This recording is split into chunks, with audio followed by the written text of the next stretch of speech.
Olá, muito bom dia, queridos ouvintes. Estamos iniciando o programa Patrícia Tui, o podcast 10-20-70, comigo, sendo transmitido ao vivo pela Rádio Negócios agora. Muito bem, eu vou falar sobre o 10-20-70, que é a nossa nova temporada do programa com essa maratona, que na verdade é um novo conceito de gestão empresarial voltado para o empreendedorismo.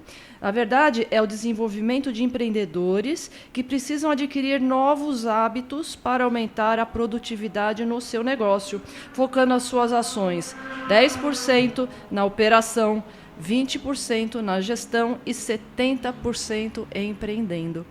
Então, essa é a nossa linha mestra que nós vamos desenvolver este ano, através de vídeos, podcasts, palestras, cursos online e do meu terceiro livro que eu estarei lançando esse ano. Então é muita novidade.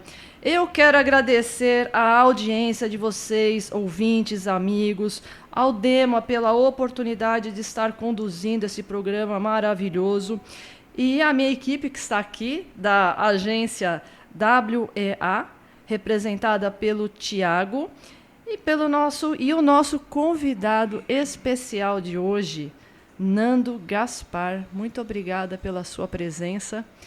Eu que agradeço. Obrigado pelo convite, Patrícia. É uma honra estar aqui com você, contribuindo com essa audiência maravilhosa aqui que você tem, poder trazer um pouco mais de conhecimento e fazer parte aqui dessa jornada. Sim, e eu fico muito feliz e honrada de estar abrindo essa nova temporada com a sua presença aqui. Muito bem representado como um grande representante do empreendedorismo, né, Nando? Vamos abrir com o pé direito, então. Opa! Maravilha! O Nando Gaspar, ele é empreendedor desde muito cedo. Ele é CEO da Estúdio 12 Comunicação, empresa de ambientação, fachadas e design visual da Estúdio Office, rede de escritórios compartilhados e virtuais. E também idealizador da Conexão Empreendedora, movimento voluntário que já atingiu mais de 100 mil pessoas, cujo intuito é construir conexões com uma nova visão de networking sustentável. Uau!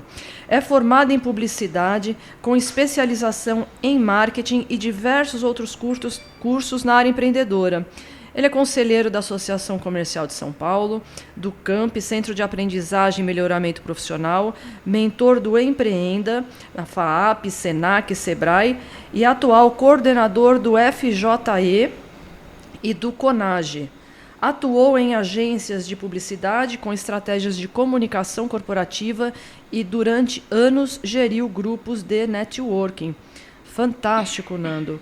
Eu vou pedir para você dar uma destrinchada nesse networking sustentável e outras informações aqui muito relevantes voltadas para o empreendedorismo, para a gente conhecer o quanto você agrega de valor para nós empreendedores. Bacana. O networking em si, eu costumo brincar que todo empreendedor gosta muito de ir em feiras, né? Todos nós vamos muito a feiras e todos têm aquele hábito de voltar cheio de sacola das feiras, e aí você pega a sacola e enfia ali no canto e nunca mais faz nada com aquelas sacolas, né? E cartão de visita parado na gaveta não faz negócios. Então, vendo por esse prisma, né, todo mundo tem uma ideação de que você indo numa feira, você indo nesses ambientes e trocando cartões e fazendo todo esse tipo de movimentação, as pessoas voltam para casa com uma sensação de missão cumprida, né? Só que não foi feita missão nenhuma, né? A pessoa só foi ali, utilizou o tempo dela e se sentiu útil, né, por estar em movimento. Então, acabou-se indo ali perder tempo, né? Ela só foi ali, viu uma série de coisas pontuadamente e não resolveu nada e não agregou em nada na vida dela no dia seguinte ou na sequência daquilo.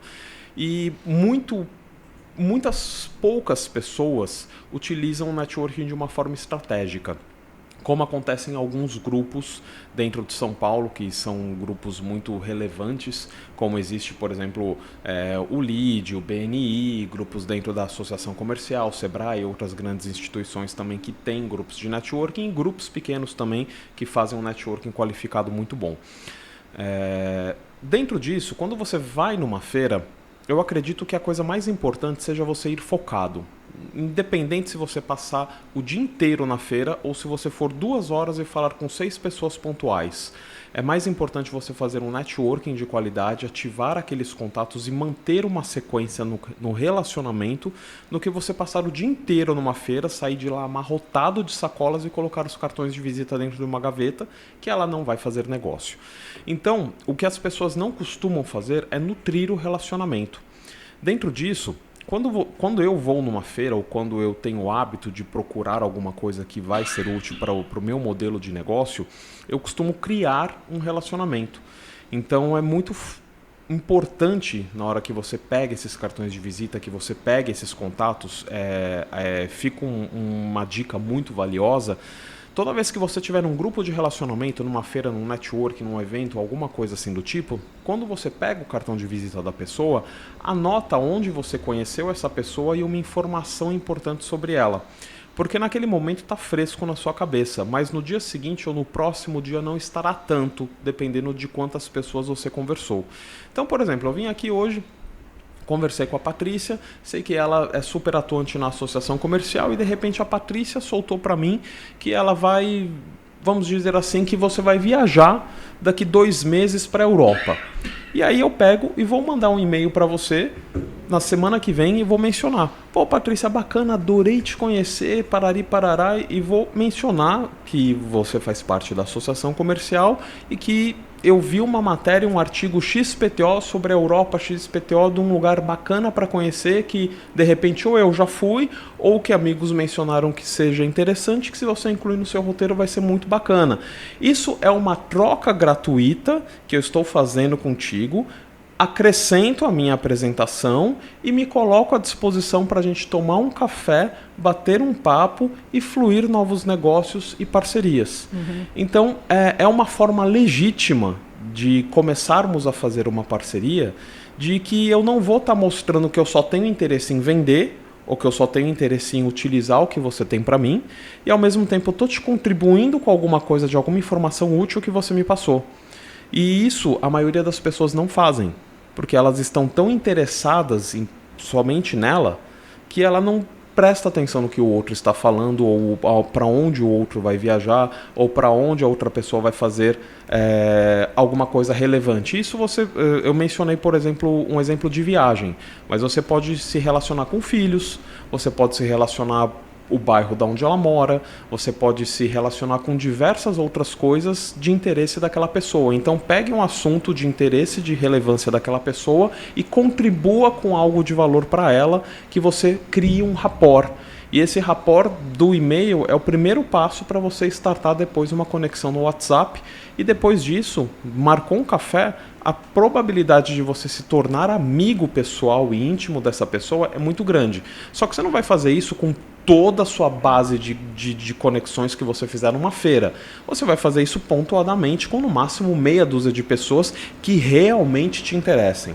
Então, por isso, na hora de você formar o seu networking, entenda quem são as pessoas que vão te levar para o próximo nível. Porque para se manter ali, se você é o melhor aluno da escola, sai da escola. Está na hora de você mudar o nível.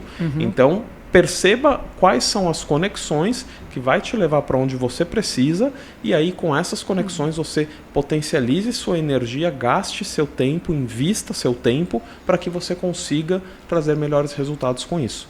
Muito interessante esse conceito que você está trazendo, porque geralmente a gente vê outras intenções durante um networking, né? Eu quero me relacionar com essa pessoa porque o meu primeiro interesse é vender o meu negócio. E o que você está trazendo não é nada disso, né? É você construir relações com pessoas que podem agregar valor primeiramente a você como indivíduo. Exato. Né? Para você ir para o próximo nível. Fantástico isso. Exato. E uma coisa muito importante, pelo menos isso eu levo para mim como vida.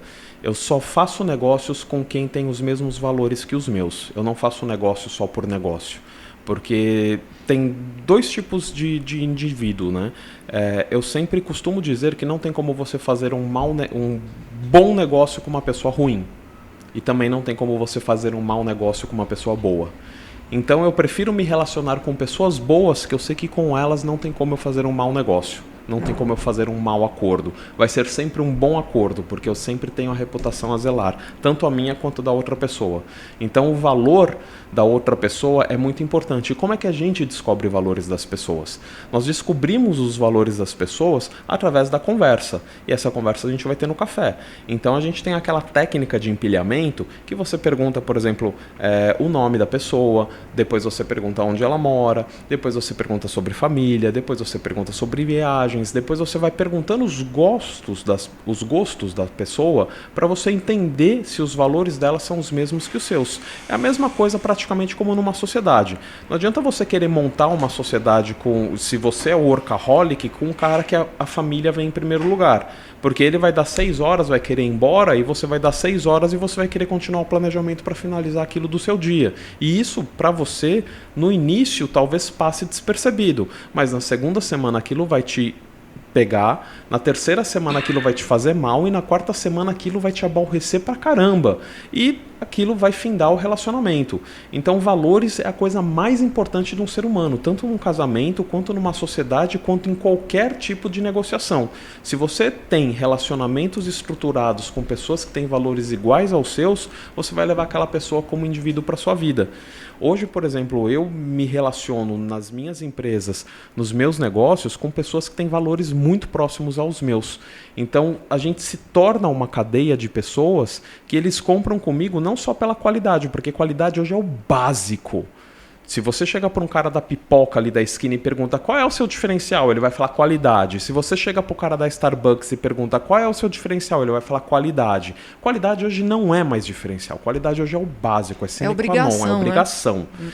Então, haja visto, se você tem qualidade, o que vai fazer você se diferenciar das outras pessoas é justamente o grau de relacionamento que você tem com elas, o famoso QI. Se você indicar para ela e falar assim, vai em tal lugar, ela vai, porque ela vai falar, cara, foi o Nando que me indicou, então não tem como dar ruim.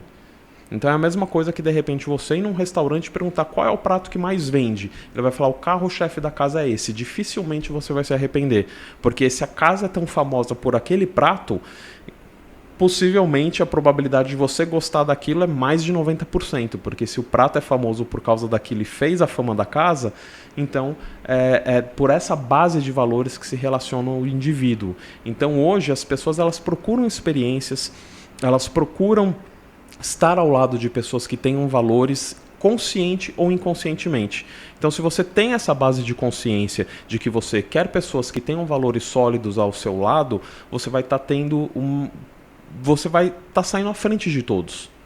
Então, isso é um diferencial competitivo, só que na sua cabeça vai estar sendo consciente e na sua cabeça você já vai estar construindo uma visão de valores muito mais alicerçadas para o futuro e não vai estar sendo só uma plaquinha na sua empresa. Uhum. E Nando, a gente que participa de muitos grupos, né, associações e tudo mais, a gente também se envolve com pessoas que já fazem parte daquele movimento, de onde a gente está. Uhum. Como fazer para engajar essas pessoas dentro dos valores, dentro da organização, dentro do nosso propósito, dentro do grupo? E isso também levando em consideração que essas pessoas são voluntárias. Exato. As pessoas se apaixonam por ideias, mas não pela execução. Vender ideias é fácil. É muito fácil vender ideias. Se você chama uma plenária e você apresenta uma ideia, milhares de pessoas vão estar ali contigo te aplaudindo, mas na hora de executar, você conta no dedo, em uma palma da mão, quantas pessoas vão estar contigo. Eu acredito que quando você faz a apresentação de um projeto, você tem que você apresenta esse projeto e você deixa muito claro para as pessoas que você gostaria que quem estivesse realmente com disponibilidade e comprometimento para levar aquilo adiante, que se juntasse ao time. E que quem nesse momento não fizesse sentido, mas pudesse apoiar divulgando, ou participando, ou auxiliando de alguma outra maneira, seria também muito bem-vindo, para você não excluir, porque as pessoas sentem essa necessidade de fazer parte de algo. E isso é inerente do ser humano e você não pode desqualificar as pessoas que estão ali naquele momento. Então, eu acredito que nesse primeiro momento, se você precisa de pessoas engajadas, mesmo sendo voluntárias, para estarem ali junto com você, você precisa deixá-las ciente de que você precisará do potencial humano delas, precisará do tempo delas e de que é importante que elas estejam alinhadas de que não é só de que o período vai ser um tanto de tempo X que você precisará delas. E que se em algum momento tiver um desvio de rota que elas não possam mais participar ou que aconteça algum imprevisto na vida delas, que isso é natural, que elas te comuniquem. Porque muitas vezes acontece, isso já aconteceu muitas vezes nesses movimentos que eu participo, de ter uma pessoa muito engajada que acontece um 360 na vida delas, um 180, né, na vida delas, e a gente fala assim, não, faz o seguinte, tira um mês sabático, vai resolver, e aí a gente volta a conversar.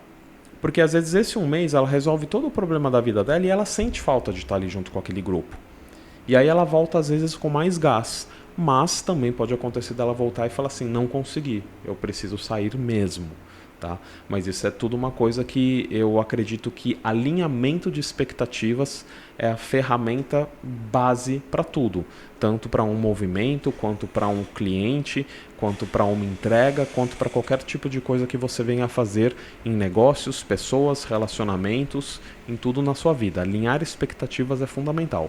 Me fala como que você entrou para gerir esses grupos do FJE e do CONAGE, né? Como é que você consegue dar conta de tudo isso? Bom, inicialmente, os meus escritórios compartilhados, eu tenho gestores de unidade de cada local, então não necessariamente eu fico neles, eu vejo a operação. Então eu passo por eles e dou atenção e faço a gestão. Na agência de comunicação visual, eu faço relacionamento com o cliente, então eu não cuido da produção e eu também não cuido da instalação, eu só passo lá, eu faço contato com o cliente, o fechamento e depois disso tem a equipe. E aí depois eu só passo para verificar o fechamento, entrego o brinde para o cliente para manter o relacionamento. E aí dentro disso, como essa parte das empresas já se mantém a estrutura, embora foram-se anos, muito tombo, já quebrei, já várias vezes e não foram poucas. Opa, já, hein? Já, ouvintes, nós vamos ouvir a fórmula de quem quebrou quantas vezes? Nossa, eu acho que foram umas 5. É mesmo? A mais tensa foi em 2008. Essa foi, pelo amor de Deus, nossa, daqui a pouco a gente fala disso.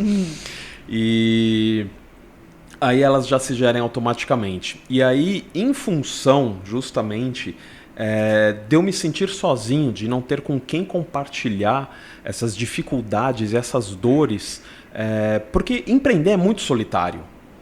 E aí eu falei assim, cara, o Sebrae em 2013, eu não sei se é 12, 13 ou 14, eu não lembro exatamente, ficou na minha cabeça ou 12 ou 14, ele parou com aquelas consultorias gratuitas que ele tinha aqui em São Paulo. E eu senti a falta de você ter alguém para expressar a sua dor, de conversar, de comunicar. E aí eu falei assim, cara, precisa ter alguma coisa. E eu era vice-presidente do BNI Avante na Zona Norte.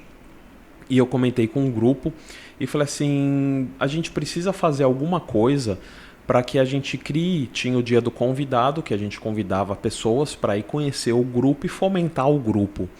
E eu falei assim, tá parecendo muito reunião de Tupperware isso daqui. A gente chama as pessoas e as pessoas sabem que a gente vai enfiar alguma coisa goela abaixo. Vamos trazer uma troca, trazer conteúdo, experiências e falar, isso é o BNI, você quer conhecer, venha fazer parte. E aí foi a primeira vez, isso em 2014, que foi um estardalhaço, 200 pessoas numa reunião de convidados. E aí eu convidei gente da FAAP, gente do Sebrae, gente da FATEC, para palestrar.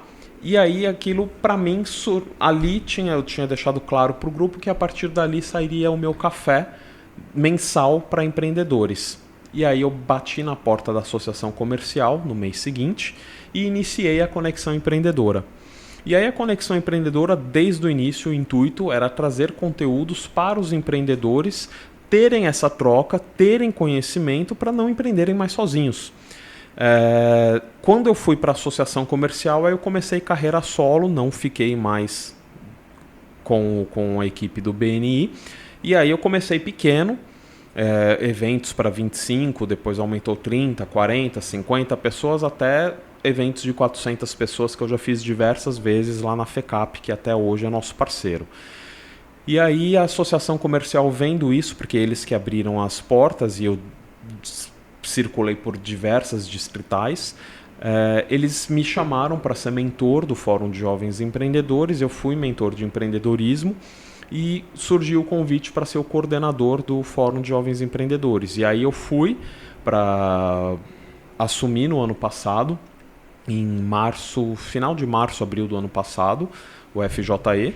E aí depois do FJE eu já assumi o conselho da CONAGE, e aí agora eu assumi definitivamente a cadeira da CONAGE, onde em agosto, até já vou fazer um spoiler, a gente vai fazer de 18 a 22 de agosto o maior festival de empreendedorismo de São Paulo, que vai ser na FAAP. A gente vai fechar a FAAP inteira, uma semana de festival, onde a gente vai ter trilhas baseadas no SXSW. Vamos falar sobre empreendedorismo, sobre inovação, cultura, diversidade. Cara, vai ser muito foda no português bem claro, porque não tem outra palavra para falar. Então vai ter pessoas incríveis participando, tem curadores fantásticos e são pessoas muito qualificadas que estão.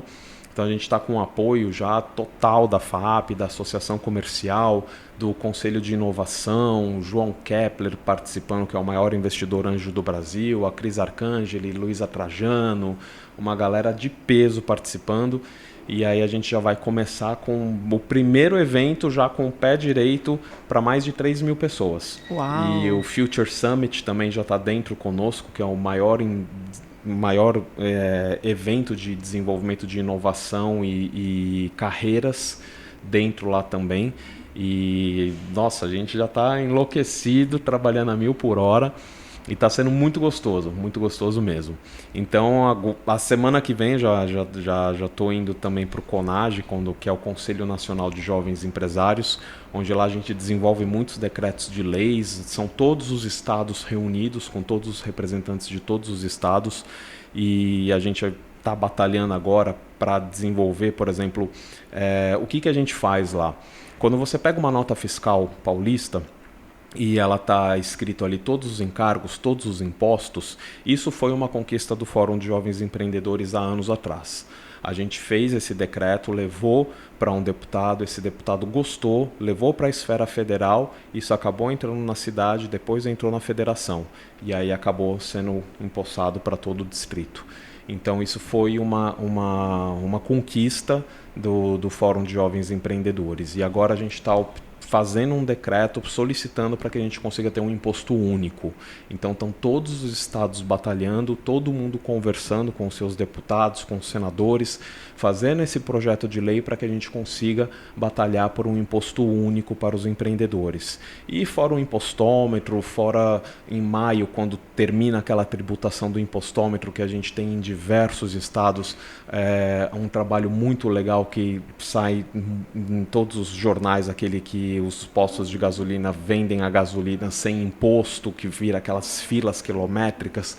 Aquilo é subsidiado, boa parte também, pelos postos, pelo CONAGE, pelos conselhos. Então tudo isso é feito através do CONAGE, através das associações e da FACESP. Então tudo isso é dentro dos nossos conselhos que a gente desenvolve junto. Puxa, que legal, hein? Parabéns, viu, Nando? É muito bacana, é muito bacana. Muito bacana, você está de parabéns, contribui fortemente mais ainda do que eu tinha lido aqui, hein? Nando, vamos falar de negócios, do seu negócio? Vamos lá. A gente já está com quase meia hora de programa. Como assim? Vamos pedir mais. Não deu tempo nem de respirar. Daqui a pouquinho nós vamos fazer um breve intervalo para tomar um fôlego, mas já vamos começar. Conta sobre a sua empreitada no mundo empresarial. Caramba, vamos lá. Eu comecei a empreender com 15 anos. Antes até. 14 anos, eu nasci no dia 1º de maio, dia do trabalho.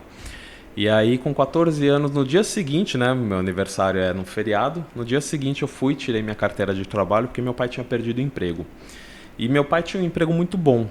Então, graças a Deus, a gente conseguiu ter uma educação boa. E aí, quando chegou na minha vez de aproveitar, né, que meus irmãos tiveram oportunidade, chegou na minha vez de aproveitar, vamos dizer assim, né, eu não consegui aproveitar tanto. E eu brinquei com a minha mãe e falei assim, mãe, queria pegar o dinheiro da nossa poupança para abrir alguma coisa. Aí a minha mãe olhou assim para mim e falou assim, então, o dinheiro da poupança já era. Seu pai confiscou. E aí ela falou assim, mas eu tenho um dinheirinho aqui. E aí eu falei assim, eu lembro que na época acho que eram R$300 que a minha mãe tinha. E aí eu peguei aquele dinheiro e eu lembro que há muito tempo atrás, a minha irmã, isso na verdade foi inspiração dela. Ela tinha feito contabilidade, ela trabalhava numa empresa de contabilidade e ela tinha comprado, na época virou uma super moda, comprar umas máquinas grandes de fazer tricô. E ela vendia no final de semana roupas de malhas de tricô numa feira no Ticoatira. E aí, disso daí, ela ganhava num final de semana mais dinheiro do que ela ganhava trabalhando como contadora, auxiliar de contabilidade, não lembro exatamente, o mês inteiro. Uhum. E aí eu falei pra minha mãe, falei assim, mãe, eu vou pegar esse dinheiro e vou trabalhar em feira igual a minha irmã, a Adri. E aí eu peguei esse dinheiro, comecei a trabalhar em feira e depois comecei a vender na rua, comecei a vender um monte de coisa. Tem gente que fala, se era camelô e tal. Pra mim, whatever, camelô, fui, tanto faz. E aí eu comecei a vender, depois eu comecei a vender em outras feiras, depois em feiras pagas, que aí tinha mais estrutura. E aí depois eu montei um stand, depois eu fui chamado para vender numa loja, que aí eu fazia a tradução dos manuais, na época vendia fotografia da Kodak, que estava em alta, revelação de filme, isso, aquilo, ele trazia um monte de coisa do Paraguai, enfim. Para encurtar a história, aí eu fiquei naquela empresa durante um ano, eu falava, cara, isso não era para mim, isso não era para mim. E uma amiga minha naquela época estava começando a fazer a parte de publicidade e eu comecei a vender para ela. A sociedade durou mais ou menos um ano. E eu saí para carreira solo por, literalmente, a gente é amigo até hoje, foi por problemas de comunicação. E aí nisso eu tinha 22 anos, eu consegui construir uma agência, fiz publicidade depois, construí uma agência e eu tinha 12 funcionários. E aí nisso, devido a ter 12 funcionários, que eu criei a Estúdio 12. Isso foi em 2002, 2003 mais ou menos. E aí, aí eu tinha uma revista de bairro na Zona Norte de São Paulo e tudo mais. E aí surgiu a Estúdio 12. A Estúdio 12 me levou lá para cima, mas me levou lá para baixo também. Quando chegou em 2008, eu atendi um cliente muito grande, que era uma agência que vendia roteiros turísticos para o ensino médio. E o grande diferencial é que a gente fazia uma revista, mas era uma revista de alto luxo. Então imagina você, um estudante na escola, receber uma revista cheia de roteiro, cheia de foto, de um monte de coisa, e atrás já tinha uma pasta que já vinha para você fazer ali, escolher qual roteiro você ia, e você colocava na época, né, em 2008, você colocava 12 cheques ali para você fazer o roteiro. Na época o dólar estava 1,40 e ele vendia o dólar a 1,80. Para ele ter o lucro dele e mais as outras coisas, né? Tinha mais a gordurinha também. Eu sei que o dólar disparou e foi a quase R$2. Ele tinha mais de 5 mil vendidos. Do dia para a noite ele fechou. E eu me entubei com 500 mil. Como é que aconteceu isso? Meu Deus do céu.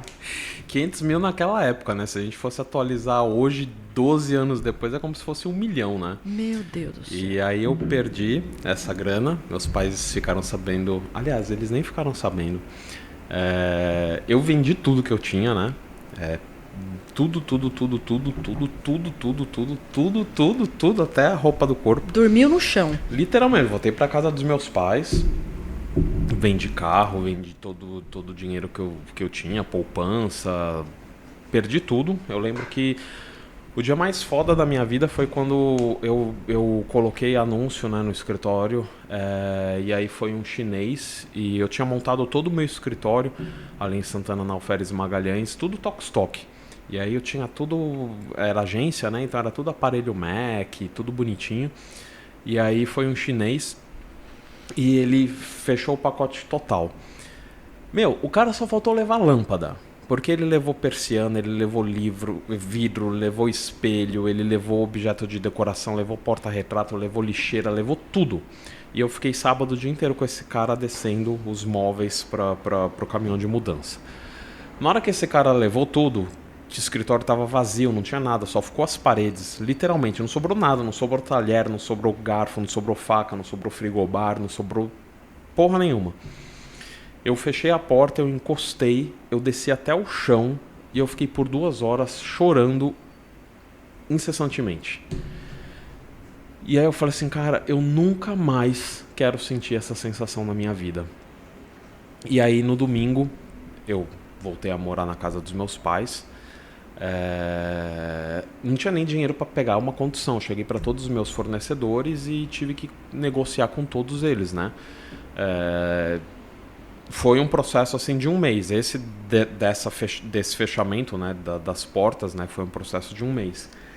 E aí eu como todo mundo, né, chega no domingo, falei assim, numa depressão do cão, vamos assistir Pequenas Empresas, Grandes Negócios, né, vamos ver se dá um insight, alguma inspiração, né, vamos lá. E aí, como todo mundo, né, você assiste o programa e você vê aquelas frases fantásticas, né? Vendedora de coxinha fatura seu primeiro milhão, né? Vendedor de sanduíche natural abre sua 5ª franquia no Rio de Janeiro. E aí eu vejo aquilo, puta que pariu, velho, só eu que sou um fracassado e não consigo ganhar dinheiro nessa porra. E eu fiquei inconformado com aquilo, né? Fiquei puto da vida com aquilo. E falei assim, cara, eu vou provar. E aí você abre o Facebook, abre tudo mais, e você vê aquelas frases maravilhosas de Flávio Augusto, de vendedores, e da porra toda no português bem claro. E conte a sua história de sucesso para 5 pessoas ao dia, e não tem como você ser um vendedor, não ser um vendedor de sucesso. E aquelas frases maravilhosas, eu falei assim, cara, eu vou provar que isso tudo é mentira. Eu não tinha nada para perder, eu não tinha nem dinheiro para tomar condução. E eu comecei a, na internet, estudar, e eu fui trabalhar numa agência de publicidade. E aí eu trabalhava nessa agência de publicidade, que era ali, ali nos Jardins. E aí contei para alguns clientes meus e aí eles falaram, não, tudo bem, a gente continua fazendo o serviço com você, sabendo que em meio período você não consegue nos atender, então você atende a gente de manhã e executa os serviços no final do dia. E aí eu levei essa vida meio que paralela durante 2 anos, para tomar fôlego, colocar minha vida em ordem, e os fornecedores, aquela coisa, devo, não nego, vou te pagar, e o que eu ia vendendo eu ia pagando, e enfim, e fui colocando minha vida em ordem. Obviamente fui pro SPC, como todo mundo, fui pro Serasa, a porra toda. 4 anos eu levei para voltar ao rumo. Em 2012, quando eu comecei a voltar ao rumo, eu estava montando meu escritório de novo e uma amiga minha, Cris, chegou para mim e falou assim, você viu não sei o que saiu na Pequenas Empresas, a Regus, aqueles escritórios compartilhados? Eu falei, Cris, eu vi, mas eu não consigo estar numa Regus, é muito caro. Ela falou, não, cabeção, ela ainda falou assim para mim, eu falei para você fazer o seu escritório igual ao da Regus, que é muito bonito o seu escritório. Aí eu fiquei com aquilo na cabeça, deixei. E aí, uma semana depois eu abri a porta do escritório e aí tava um conhecido meu da frente tirando as cadeiras, que ele tinha um centro de treinamento. Eu, Reinaldo, o que você tá fazendo? Ele falou assim, pô, cara, tô fechando a escola, não sei o que, tô me mudando. Eu, por quê? Cara, tá muito pesado, eu não tô conseguindo, baixou o número de alunos. Eu falei assim, você topa dividir o espaço? Aí ele, como assim? Eu falei, ó, eu uso aqui de segunda a sexta. O seu centro de estudo é só de final de semana. Aqui tem espaço, você deixa suas cadeiras empilhadas ali e tal, parari, parará. Ele, tá bom. Aí ele pegou as cadeiras, começou a colocar dentro da minha sala, e aí eu comecei a dividir o espaço com ele. Aí eu fiquei com aquilo na cabeça. Falei, escritório compartilhado, e aí eu fui lá no Mercado Livre, no LX e coloquei. Aí na semana seguinte apareceu um cara. Aí eu aluguei a minha sala, que era tipo entre aspas a sala da presidência. Aí eu já tava tendo lucro. Aí eu falei, opa, negócio interessante. Aí depois eu recebi, depois de um mês, uma ligação. É o do escritório compartilhado? Eu falei, é. Ele falou assim, eu tenho uma casa e eu queria estar fazendo uma proposta de negócio. Aí eu, vamos conversar. E aí surgiu minha primeira sociedade para montar o coworking no Tietê. Montei meu primeiro coworking no Tietê. Aí foi ali a minha primeira escola. Depois eu montei a minha segunda unidade em Santana. Comecei ela pequena. Peguei no centro empresarial, peguei uma sala, depois peguei 2, depois peguei 3, depois peguei 4, depois peguei o andar inteiro, depois fui para a cobertura. E aí surgiu os escritórios compartilhados. E a cobertura depois de 2 anos acabou dando ruim, porque o conceito lá eu não podia fechar em salas, tinha que ser conceito aberto, estilo Google, e a Zona Norte não curte esse conceito aberto, querem salas fechadas. E aí eu acabei entregando de volta, e aí fiquei só com as outras unidades. E aí o escritório continua fluindo até hoje. E aí essa foi a história, né, da Estúdio 12, que eu ainda tenho até hoje. Faço a comunicação visual de vários empreendimentos. Da Studio Office, né, que são os escritórios compartilhados. E hoje tenho muita felicidade de unir isso daí. Justamente nesse meio tempo, em 2014, foi quando eu iniciei o movimento da Conexão Empreendedora, de 2014 para 2015, que eu comecei a compartilhar conhecimentos na internet, porque como eu fiz publicidade, depois eu me formei em marketing, tem muitas coisas que eu compartilhava com os meus clientes que são dicas muito estúpidas para mim, mas que o comerciante não sabe. Como, por exemplo, você vai abrir um comércio e vamos supor, eu quero abrir um comércio pequeno, que seja um comércio que você vai vender, por exemplo, doce, bala, chiclete, ou que seja de alta rotatividade. Cara, você não pode abrir aonde bate o sol da tarde, porque onde bate o sol da tarde as pessoas atravessam a rua e você não vai vender, porque o maior fluxo de vendas é no período da tarde.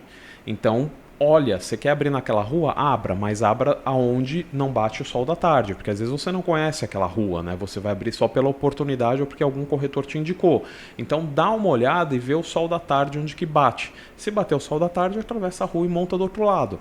Eu quero abrir uma farmácia, quero abrir uma padaria, quero abrir alguma coisa que precisa de estacionamento. Abra no sentido go home, que é quando as pessoas vão embora para casa, porque esse tipo de produto as pessoas compram quando elas retornam para casa e não quando elas vão para o trabalho. Então perceba o fluxo do bairro e compre no retorno delas para casa. Então, se você vai abrir algum comércio que precise de estacionamento, compre nesse sentido, no retorno de volta para casa. Então, eram alguns conselhos que eu dava para o cliente nesse desenvolvimento, que eu comecei a compartilhar isso na internet, e aí começou a ampliar o negócio. Eu falei assim, cara, a gente precisa espalhar isso pro presencial, né? E aí foi quando eu iniciei junto, aí eu bati na porta da associação comercial, e aí em 2015 começou os eventos presenciais. E aí foi quando começou essa trajetória toda. Então, não é do dia para a noite, tá? Então, a gente vê aquelas coisas na pequenas empresas, grandes negócios, vê em revista, vê num monte de coisa, mas todos os empreendedores que eu já tive a oportunidade, que foram na Conexão Empreendedora, já dividi palco com milhares de pessoas, como Luísa Trajano, Conrado Adolfo, Geraldo Rufino e milhares de pessoas, nunca ninguém conseguiu maturar algo de sucesso com menos de 4 ou 5 anos. Isso é fato. Então, por exemplo, aqui no Brasil, um movimento que eu amo de paixão, que é o TED, o TEDx, A Helena Crescia também não conseguiu fazer bombar o TED em menos de 4 anos. Então, às vezes, é coisas que a gente acaba conhecendo do dia para a noite. E a gente acha que o negócio bombou rápido. E não bombou rápido. Quanto tempo atrás a pessoa está camelando para chegar naquilo? Então, nada é rápido. Então, toda vez que você for pensar em montar um negócio, em desenvolver algo, pense quais são suas habilidades, quais são suas paixões, o que você faz de olhos fechados, que você não se valoriza, mas que as pessoas valorizam. Então pense nisso. E é difícil a gente pensar no que a gente faz de olhos fechados, né? Porque pra gente é natural. É como se fosse piscar. Se você fala assim, você pensa quando você pisca? Não, não penso. Mas quando você começou a dirigir, você pensou para dirigir. E hoje, quando você dirige, você não pensa mais. Um exemplo. Quando você começou a andar de bicicleta, você pensava para andar de bicicleta. Hoje, quando você anda, você não pensa mais. Então, tem habilidades suas que você não pensa mais hoje. Mas quando você para analisar, o que você faz de olhos fechados que é uma habilidade sua? E na hora que você inicia essas habilidades, para analisar e pontuar, e se você não consegue enxergar quais são as suas habilidades mais importantes, pergunta para as pessoas que estão ao seu redor. O que são as minhas principais habilidades que você vê que eu faço assim com muita primazia, que eu faço assim com muita facilidade? E aí o próximo passo, que é muito importante, que geralmente eu costumo utilizar isso com muita facilidade. Hoje é natural e cada vez mais é um movimento mundial, o desemprego vai aumentar cada vez mais. Isso é fato, independente de governo, é mundial. Então, vamos supor, é um exemplo que eu dou sobre, por exemplo, um cara trabalha numa panificadora, mas a gente pode reverter esse exemplo para salão de beleza, para loja, para qualquer outro tipo de coisa. Você, lá, o João faz pão na panificadora Santa Amélia. E aí ele tá lá na panificadora, faz o pão que ele sempre faz, custa R$5 um pão artesanal mais bacana ali. O que é a primeira coisa que o João vai fazer na hora que ele foi demitido da padaria? Ele vai para casa dele e vai começar a fazer pão, porque é a arte dele, é o trabalho dele. Ele vai começar a vender para os amigos dele mais barato, porque ele precisa pagar o boleto, pagar o aluguel, pagar as contas no final do mês. O que o João vai começar a fazer? O João vai vender o pão a R$2,50 ou R$3, não é isso? A ordem natural. Ele vai avisar para todos os amigos dele, tô vendendo aquele mesmo pão que a padaria tá vendendo, de R$5, estou vendendo a R$2,50. Aí ele pensa, nossa, tô tendo um lucro estratosférico, porque eu gasto 50 centavos de farinha de trigo. É essa a linha de raciocínio dele. No começo, ele começa a fazer o pão ali. Lindo e maravilhoso. Começa a fazer 5 pães, 10, 15, 20, 50. E aí vai ter uma hora que ele vai chegar e ele vai falar assim, cara, não estou mais dando conta de fazer 100 pães por dia. Eu preciso comprar um forno industrial, porque o meu forno Brastemp de casa não está mais dando conta. E aí ele vai comprar um forno industrial. Nisso que ele vai comprar o forno industrial, o que vai acontecer? Ele vai se enfiar numa dívidazinha. Nessa dívida que ele vai fazer, ele vai parar e vai analisar se ele tiver raciocínio. Putz, não consigo mais vender o pão a R$2,50. Eu vou ter que aumentar o pão a R$3 porque eu tenho que pagar a máquina que eu tô pagando em 60 meses pelo BNDES, se ele conseguir o BNDES, né? Porque é difícil ele conseguir o BNDES, porque ele é pequeno empreendedor, ele não emite nota, ele não tem empresa aberta, ele não tem nada. E aí ele vai, compra, vai subir o pão a R$3. Até aí ele vai perder uma meia dúzia de cliente, mas tudo bem, vida que segue. E aí ele continua fazendo o pão. Aí ele olha e fala assim, cara, tô com uma tendinite, eu não tô conseguindo mais fazer 300 pães por dia. Eu vou ter que comprar uma máquina para bater o pão. Aí ele vai comprar máquina para bater o pão, aí ele vai ter que pedir o crédito no banco, porque ele não consegue o cartão do BNDES, porque é pelo Banco do Brasil, precisa ter tanto tempo, precisa ter tanto de envio, isso, aquilo, aquele outro, é uma burocracia do inferno. E aí ele vai pedir o crédito e a máquina que ele vai pagar 15 mil, para o banco ele vai pagar 50 e tá tudo bem. E aí ele vai ter que aumentar o pão dele para R$3,50. E aí ele vai aumentar o pão dele para R$3,50 e ele vai perder mais 20 clientes, porque vai falar, pagar o pão dele a R$3,50, R$5 na padaria, prefiro ir na padaria. Aí daqui a pouquinho ele vai ver e vai falar assim, cara, não estou mais dando conta, porque eu preciso contratar um ajudante. Porque o meu negócio está crescendo, eu já estou há 2 anos fazendo pão, vou ter que contratar um ajudante. Aí ele vai contratar um ajudante, vai ter que registrar o ajudante, aí ele vai perceber que o vendendo pão a R$3,50 ele não consegue pagar o empréstimo, que só o banco está tendo lucro e ele não está tendo lucro, vai ter que pagar as outras coisas, o ajudante, a folha de pagamento, o governo, e ele está fazendo ainda na casa dele, não está tendo vida própria, está trabalhando 24 horas por dia só para pagar boleto. E aí ele vai fazer o quê? Ele vai aumentar o preço dele, só que aí o que acontece? Que é o grande pulo do gato. Todo pequeno empreendedor quebra quando ele cresce. Por quê? Porque ele não tem um capital de giro para ele fazer o remarketing dele, porque ele vai ter que vender o pão a R$5 e ele vai ter que fazer um rebranding para dizer: o meu pão é um pão artesanal, é um pão de fermentação natural, é um pão exclusivo e é mais caro. Sim, senhor. Porque eu não sou a padaria. E ele vai perder metade do público dele. Porque metade do público vai preferir ir na padaria porque já pega frios, já pega leite, já tem estacionamento, já paga no cartão, e ele não. Mas é vida que segue. Só que no começo ninguém ensinou ele isso. E ele aprendeu se ferrando. E é natural. E ninguém ensina isso. Na faculdade não ensina isso, no Sebrae não ensina isso, em lugar nenhum ensina isso. A vida ensina. Então, ou você aprende pelo amor ou você aprende pela dor. Então, o movimento da Conexão Empreendedora surgiu exatamente isso, para tentar ensinar pelo amor e pelos exemplos e pelas conexões, para as pessoas se unirem, para trocarem experiências, para você poder aprender da melhor forma possível como não se ferrar ou ter um negócio mais lucrativo e mais sustentável. Aprendendo precificação, aprendendo o que você precisa aprender para você não querer ir sozinho fazendo aquilo que você acredita que seja importante para você pagar os seus boletos pelo desespero. Nesse caso aí, esse empreendedor, né, na maratona aqui 10, 20, 70, ele está 90% na operação, né? Total, e errado. E esse é o problema, né? É errado. Porque ele não pensou antes: deixa eu fazer o marketing, deixa eu colocar o meu produto na vitrine e diferenciar ele para poder vender, né? Total. É o planejamento, né? Que é necessário. O Sebrae gosta muito desse lance de você fazer, né? Todo aquele manual, você fazer o plano de negócios, né? Eu, particularmente, acho que a melhor coisa, plano de negócios, para mim, não serve para nada, né? Porque o papel aceita tudo. Para mim, eu acredito aquela coisa de você enfiar as caras e partir para o mercado para ver qual é a necessidade, o que o público precisa e se o mercado aceita aquilo que você tem dentro de uma precificação plausível para você ganhar. As pessoas têm medo de ter lucro, né? Parece que lucro é um palavrão, né? Seu filho do lucro.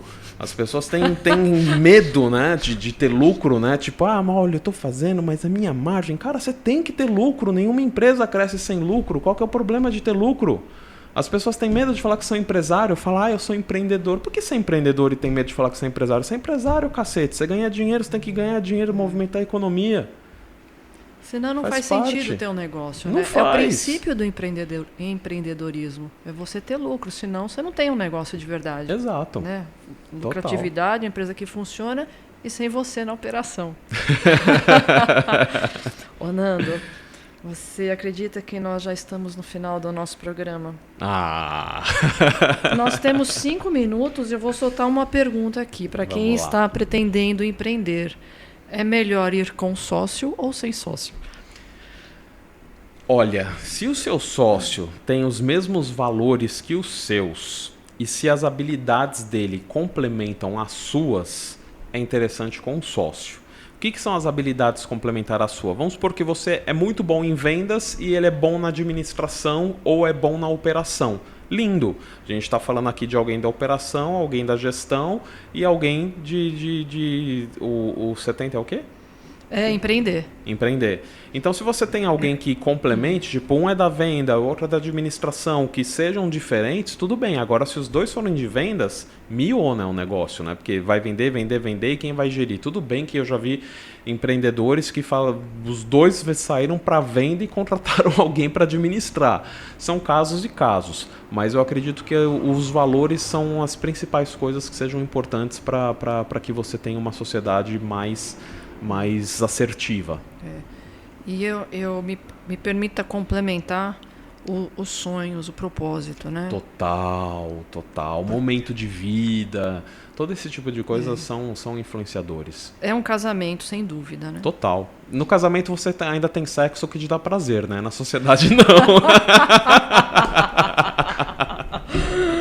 Essa é boa, Nando. Eu vou pedir para você dar uma dica final, aquela valiosa, matadora, para todos os empreendedores e candidatos a empreender aqui do nosso programa que estão nos ouvindo agora. Vamos lá. Se você está pensando em empreender, ninguém consegue sucesso do dia para a noite. E uma coisa muito importante é faça o que você ama. Se você fizer só pelo dinheiro, se você fizer só pela oportunidade, da mesma forma que você entra pela oportunidade, você sai pela oportunidade. É a mesma coisa na hora que você contrata alguém para trabalhar na sua empresa, um estagiário ou alguma pessoa ali, da mesma forma que ele vai entrar na sua empresa, ele vai sair para outra empresa por uma diferença muito pequena de valor. Então, quando você fizer algo, faça com muita vontade, com muito brilho nos olhos, porque hoje as pessoas elas cada vez exigem mais, elas cada vez querem mais diferenciais, elas cada vez buscam excelência naquilo que faz. Qualidade hoje não é diferencial, isso é premissa básica. O que você vai fazer para se diferenciar perante as demais pessoas? O que você pode fazer para que o seu produto seja diferente das demais pessoas? Tenha principalmente um respaldo financeiro para te segurar por um tempo, porque quando você inicia no empreendedorismo, você precisa ter um fôlego, um capital de giro, porque nunca ninguém começa já vendendo feito louco, nunca ninguém começa já com o caixa a 1000 por hora. Você precisa ter essa habilidade de saber gerir o seu dinheiro e o seu negócio. Quando você gere o seu negócio, você consegue entender os ralos, você consegue entender aonde o seu dinheiro vai, aonde o escopo do seu negócio é importante e você consegue dar mais atenção a isso.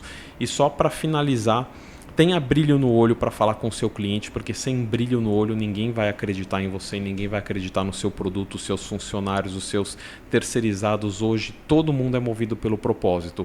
Qual é o seu propósito? Qual é o seu legado? Qual é a sua missão? Isso é muito importante, estar implícito dentro do que você está pensando em empreender. E se você veio para empreender, mostre para que você veio. Excelente, Nando. Bom, pessoal, nós estamos encerrando o programa. Eu quero agradecer a sua presença. O Nando Gaspar esteve aqui com a gente hoje, falou sobre network, contribuição, sobre perdas e ganhos no mundo empresarial e disse, por fim, que a maturação de um negócio leva 4 anos. Um beijo grande a todos, um excelente final de semana. Obrigado.